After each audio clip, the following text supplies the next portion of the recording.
a pleasure to have you join us today. You are a treat, Sam. They're going to hear you, the wisdom keeper, for all my friends. I have 123 podcasts. You're 124. And you know, Sam, that you have trained people to go beyond thinking the world needs help. You're teaching them how to help the world. This is Sam Daley Harris, friends. Sam, you have heard of the Pied Piper. Well, there's only one person who can be as important, as good as the Pied Piper, and that's Sam Daley Harris. I can hardly stop my talk about him because I'm reading his book. His new book that came out, Reclaiming Our Democracy, Every Citizen's Guide to Transformational Advocacy. All right, Sam, I'm going to say welcome and bless your heart for writing this book. Thank you. It's a thrill to be with you. It's a thrill to have you. I'm going to put us on speaker view, and I'm going to begin to tell you why I love Sam. I am Barbara Gunn-Mueller. You are listening to peacepodcast.org. This is episode 124. Why? Because all these 124 before Sam had a message for you, but I'm not sure they had the magic formula to make you an active person taking their message into the world. But if you buy Sam's book, Reclaiming Our Democracy, Every Citizen's Guide, and go to chapter 21, you will see the process to make your words, your thoughts, and your energy successful, to change the world as we need it. I have peace as my byline, Sam, and I also want to end all wars. I believe big projects allow us to do more than we ever thought possible, get us out of our comfort zone. Okay, Sam, let's begin. In 1980, you began Results.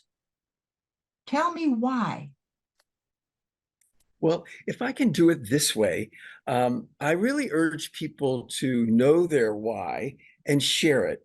And Marshall Gans at Harvard developed the story of self, a kind of what happened in your life and what decisions did you make that got you to this commitment. And so I'm going to tell a shortened version of my story of self, which gets me to why. So I have a bachelor's degree and a master's degree in music. And I played percussion instruments in the Miami Philharmonic Orchestra for 12 years and taught high school music. And in 1980, 44 years ago, I founded the Anti-Poverty Lobby Results. And a lot of times I'm asked, music, poverty lobby, what's the connection? And when I look back in my life, there's certain experiences that start pointing me in a different direction. The death of a friend around high school graduation in 1964 and the assassination of Robert Kennedy around college graduation in 1968 got me to asking the questions of purpose. Why am I here? What am I here to do? What's my purpose? 9 years later, I'm invited to a presentation on ending world hunger put on by the Hunger Project. And I go to this event thinking, well, hunger's inevitable. What do I know? I'm a musician. I mean, I'm thinking it's inevitable because in my mind, there are no solutions, because if there were solutions, somebody would have done something by now. But I go to this event, it's obvious right away, there's no mystery to growing food, clean water, basic health, literacy, all these things are solvable. I'm not hopeless about the lack of solutions. I'm hopeless about human nature, people. Just never get around to doing the things that can be done. But there's one human nature I have some control over, my own, and my questions. Why am I here? What am I here to do? So I get involved in a big way. This is the end of the story. In 1978, 1979, I spoke to 7,000 high school students, classroom by classroom. Before I went into the first classroom, I read some statements from Jimmy Carter's Commission on World Hunger and others calling for the political will to end hunger. So I asked 7,000 students, what's the name of your member of Congress? I don't want to know if you wrote him. I don't want to know if you met him, just the name. Out of 7,000 asked, 200, fewer than 3%, could answer correctly. 6,800, over 97%, couldn't tell me. And results grew out of this gap between the calls for the political will to end hunger on the one hand and the lack of basic information on who represented us in Washington on the other. So that was the journey. That was a wake-up call. Yes. And let me say, I ask viewers and listeners to think about their story of self. What happened in your life? And what kind of decisions did you make that got you to this commitment of yours that you're with the Peace Podcast? I mean, not everyone on your street is here yet. What is it that brought you here? What brought us to this Peace Podcast was my late husband working for the United Nations, Robert Mueller. And he kept saying, don't give up hope. Bring hope to everything and believe in peace. Have a big dream, Sam. You had a big dream after those 7,000 students. People on my podcast, Frank Sanitati, Peter Fikowski, they're all your students. Look what they're doing. Their editorials are published. Why? Because they read chapter 21, I'm sure. Because learning how to be a spokesperson, learning how for transformational advocacy. Think of those precious words. And think of love, because we love our planet. When the astronaut was on the dark side of the moon and he said, this is boring, the dark side of the moon, and his spaceship came around and he saw the blue marble and he said, Earth rising. That's my dream, Sam, that we all see Earth rising to the challenges today. But I couldn't do it before I read your book. I've been preaching. I'm going to stop preaching. I'm going to start teaching. Thank you, Sam. Okay, great. If I'm going to pick up on the astronaut, if I could, and I want to read a question that I was asked on the NPR show 1A in early 2024. And I'm going to read what the questioner said. He said, the passive nature of our politics now, you can feel beat down by it. I mean, this is my career and I feel beat down by it. It's much more of an effort for me. I don't participate the same way others do because I'm a political journalist, but I do have to pay attention. It's a grind. It's a grind, Sam. I mean, you know that. What am I feeling? What's the way out of that? I'm not an activist, but you know what I'm saying. That was the question that he asked, the second one of our interview. And what I said to him was, Apollo astronaut Rusty Schweikert said, we aren't passengers on Spaceship Earth. We're the crew. And if we're crew, how does crew operate? What does crew do? And actually then shared one other quote from Alex Steffen, a futurist and climate activist, who said, in fact, these days, cynicism is obedience. Well, if I'm cynical, I'm just being obedient to the way things are. I mean, I'm cynical. I can't do anything. Nothing's going to make a difference. So I'm just obedient to the way things are. And I think those are two clues to the way out of inaction. It is exactly what you said. And I love that interview. You know, Sam, I could talk about all the interviews you've done. I've been listening to them, and nobody asks you how. They don't ask you how do you have transformational advocacy. They just tell you how great you are. Your book is fabulous. Everybody said so. Even Mohammed Yanis said, we can all be builders of a better world. Reclaiming our democracy is part of the blueprint. And they only said that. And here's what he said. Here's your homework, people. Read it, study it, and start building the world we know we need to. As my late husband, Robert Mueller, said, let's create the paradise Earth that we were born into. Sam, what do you think? Yeah. So let me explain to folks who are viewing and listening what transformational advocacy is, and then how to find organizations that work to deliver it. So everybody knows transactional, sign the petition, transaction complete. We do a lot of that, or we're offered a lot of that. What we're not offered so much is transformational advocacy, where we're trained, encouraged, and then succeed at doing things as an advocate that we thought we couldn't do. like meet with a member of Congress and bring them on board to our issue, or have a letter to the editor published on something we care about. When we do those things that we thought we couldn't do, we see ourselves in a new light. We see ourselves in community as community leaders, and that's the transformation from I can't, I couldn't, not me, not now, to oh wow, I just did. I see myself differently now. So that's the transformational advocacy. I say that you're looking for three things in an organization to find out if it delivers transformational advocacy. One, recruitment and building community. The organization brings new people in, not just to build an e-blast list. No, real people talking to real people and forming them into chapters so they're not working alone. And then community building, we met on what I'm talking about, a Citizens Climate Lobby monthly webinar, an all of organization webinar with guest speakers, Q&A, inspiration, not just for the leaders, but for everyone in the chapters. So recruitment and building community, training. They want you to be more effective. How do you get a meeting with a member of Congress? How do you plan for the meeting? How do you write a letter to the editor? Training. And number three, encouraging breakthroughs. They encourage you to move out of your comfort zone. There's a drawing in a book, a small circle labeled your comfort zone, and to the right is a much larger circle labeled where the magic happens.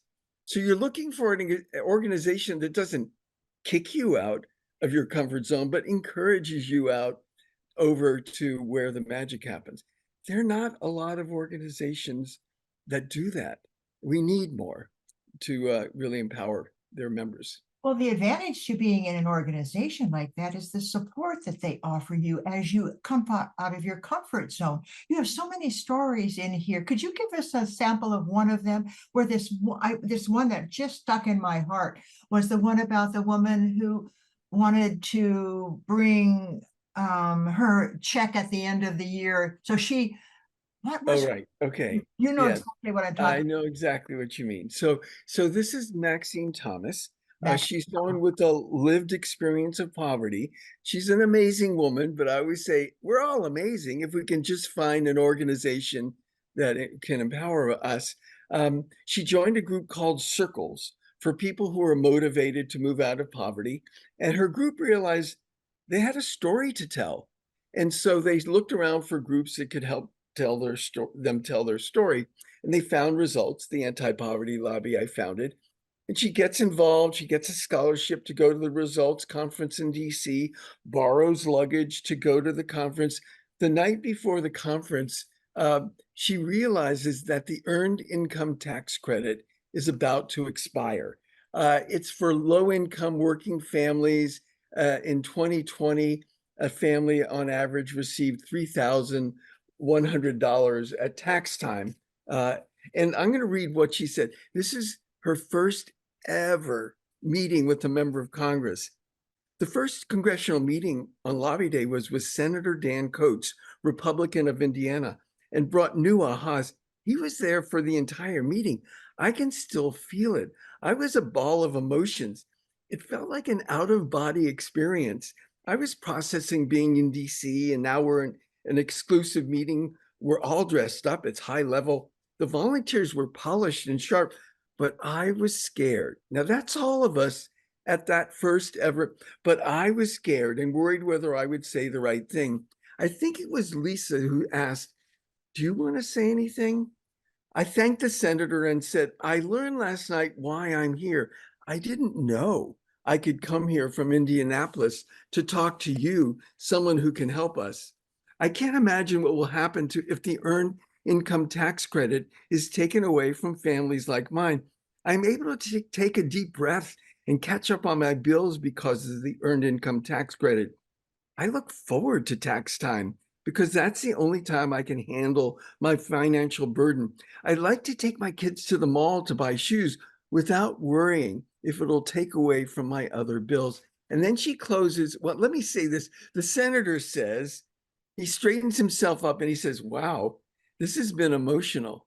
Results, you do a good job of training people. Where did you find her? And then he thanked me. And at the end of her day of meetings with reps and senators, she said, I was euphoric. I was on this high and I felt I was part of something revolutionary. Now, that's a far cry from cynical and hopeless. I was euphoric. I was on this high and felt I was part of something revolutionary. That's transformational advocacy, that experience. Your story is so pointed to what I'm talking about. We, you, I, Sam, have a destiny. My destiny keeps finding me. Sometimes I try to go to dinner and forget it. No, the destiny's there. The destiny that you viewers are watching today is your destiny. You're watching Sam. He just gave you an example of what one person can do, scared to death. And I think the fact that Maxine, was her name Maxine? Can I share a photo of Maxine? Yes, of course. One On second. the screen. Okay, in one moment, I'll share it. And the photo that I'm going to share, she's standing with her US Senator, a different one, Senator Todd Young, a Republican of Indiana. And I'm going to just make this one a little bigger. So this is Maxine Thomas. Oh, sorry, here we go. There she is. So she's with her US Senator Todd Young, Republican of Indiana. So we can all do this, but we need to find an organization that will recruit us or will join in. They'll put us into chapters. They'll build community. They'll train us and they'll encourage us to move out of our comfort zone. Oh, Sam, you are something. I read that you have to get in an organization that's building its enrollment, building people into it so that they can all become active. You're talking about training. Training is the key. Yesterday, I was on a Zoom call and I said something about my passion for ending war. I wasn't empowered. It was just, yes, take the course. Then I read your book. And now I have to, I'm glad I only said it to 25 people because now I'm going to say it to thousands of people that we can end war. And then the breakthrough, when war is over, we can celebrate and we can have a world that Robert and I and you and all of us believe is here for our grandchildren. That's And right. you know, I have one more thing to share. It's personal. I wrote the book Revolutionary Conversations to help people understand how do you have a conversation with somebody who doesn't agree with you. But the missing ingredient was this process, the results process. You didn't name your organization results out of just plain old goodness. You named it out of it because you know it's going to work. Yeah. So if I could, I'm going to tell when I'm coaching a group who's working with a member of Congress who opposes their bill, I have them ask these three questions. One, we know you don't support this bill. What would it take to change your mind? Now, you're looking for assignments. I'll get to that in a moment. One, we know you don't support this bill. What would it take to change your mind? Two, could you say more about that? Three, why do you think that is? It's a deep listening exercise, and you're listening for assignments. And the person who was part of Citizen Climate Lobby, who was the lead volunteer on getting the House Climate Solutions Caucus with a Republican Democrat, he was basically told, well, if you could get all the chambers of commerce presidents on board. He did. He came back to the member of Congress. He said, well, if you could get the mayors on board. He did. And then it all came to fruition. But what would it take to change your mind? Listening for assignments and then fulfill the assignment that you're given, in a sense. So that's that one. Number three, what would it take to change your mind? Well, one is we know you don't support this bill. What would it take to change your mind? Okay, that's in number one. Thank you. Yes. Number two, could you say more about that? Okay, right. Number three, why do you think that is? Oh, I see. I was putting You're asking them to, here's a first layer of the onion. Okay, thank you. Here's the next layer of the onion. Okay, thank you. Here's the next layer of the onion. Because actually, if you peel away enough layers of the onion, you actually get to union in a way. Some comment. You get to a common vision, and you just be a good listener. Well, I'm just going to tell you, Sam, you have rephrased my magic formula in revolutionary conversation. One, stop. Just stop for a moment. I hear you. May I ask you a question? I need some help. Stop, help, ask. And then when you have heard and you repeat back, as Sam said, what would it take to change your mind? Don't go there until you've really understood. That's called risk, SHAR, risk. And when you say, may I share an idea? May I take a risk? The minute you say, may I take a risk, everybody listens because you're putting yourself out there. You're vulnerable now. May I take a risk? And once you have created this harmony in this moment, like you said, once the senator got with him, the person who came in, they were in harmony, then you explore the possibilities. That's my formula. But that formula is exactly what you're talking about. But I think yours has had more dynamic people or more dynamic results. I don't know the answer, but I do know everybody watching today has the opportunity to read your book, especially chapter 21, How to Learn to Be a Spokesperson. And as Maxine did, get out of your comfort zone, find what your passion is and do it. Sam, I want to ask you two last questions. What is your dream for the world, and where can we find out more about you besides buying your fabulous book, Reclaiming Our Democracy, Every Citizen's Guide? Yes. Yeah. So my dream for the world, actually, let me state my mission. I've recently rewritten it. And so I hope to do a great job. So my mission is to inspire nonprofit leaders to create and citizens to actively join structures of support that deliver transformational advocacy and allow participants to make a profound difference as advocates and joyfully make a big difference in the world. So that's my mission. And so I feel like too many people don't know where to turn, don't know where to get some encouragement and some training. And my dream for the world is that organizations everywhere, and I'm going to say my analysis of why organizations don't do this is the fear of making big asks of volunteers. If I'm standing in front of 20 people to launch a chapter and I say, well, they're not going to agree to 4-part new group training every week for 4 weeks. If I ask that, no, if it's powerful, they would. So I'll ask for something much smaller and they'll give something much smaller. No, we need to get over the fear of making big asks of volunteers. It's a big world and there's big change that's needed. So we need to be big ourselves. So that's that. And if people go to reclaimingourdemocracy.com, they can find out how to get on the Civic Courage mailing list. We can help them get connected to one of the 4 organizations that work to deliver transformational advocacy. They could also let me know if they'd like to host a book group, probably a Zoom book group or something in their home with their friends. I love that. Reclaimingourdemocracy.com, not org.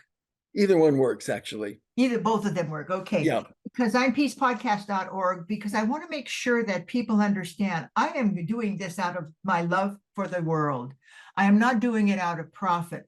I don't believe that profit is the only motivator. I think our heart is the biggest motivator. I want my children to be alive in a world that works. And thrive. Yes. And everyone should buy the book, and all royalties go to results. So the Anti-Poverty Lobby. You know, there's so much wisdom in this half hour that I've had with Sam. I was telling him in the early minutes before our podcast started, he's my hero. Do you know how many people on peacepodcast.org are the results of results, the results of Sam? Because they listen and they practice. They didn't just say, oh, I got it now, I read the chapter. No, they practiced. They took an article that they believed in, and they practiced with another person or a group how to bring it down to 20 or 200 important words. Put it in your mind that your heart and your mind are working together. Sam, You and I have a future. We have a big future, but it's going to be done with love and with theory that works. And I'm so proud of you. Thank you. What can I do on Valentine's Day except say I love you? I love you. I love your spirit. You know, I fall in love with you when reading your book. I say, yes, Sam, go, go. And you're just falling in love with people and life when you're reading the book. So it's because it's chock full of people having breakthroughs and making a difference. And the real stories that these people That's right. tell. I can't even begin to tell you all the good news that I got in this book. So I'm going to do this again. Reclaiming Our Democracy, the 2024 edition, completely revised and updated. It got to me from Amazon almost overnight. And I sat down and I have stickies everywhere. If you could just see all the words I have written about this wonderful book, you got it. And you know, Sam, I loved your process of getting media. You didn't just sit there and say, oh, let's see, who do I know? No, you had 20 people help you. You mined the miracle of media. I do media training. I've never had 20 people help me, but now I understand. Get the crowd to help Well, you. if I could just let you know, I train writing letters to the editor, and you find an article that's on your issue, and then you write to the editor. Well, I did a modified version where we found articles, and instead of writing to the editor, we wrote to the writer or to the producer or the host kind of thing.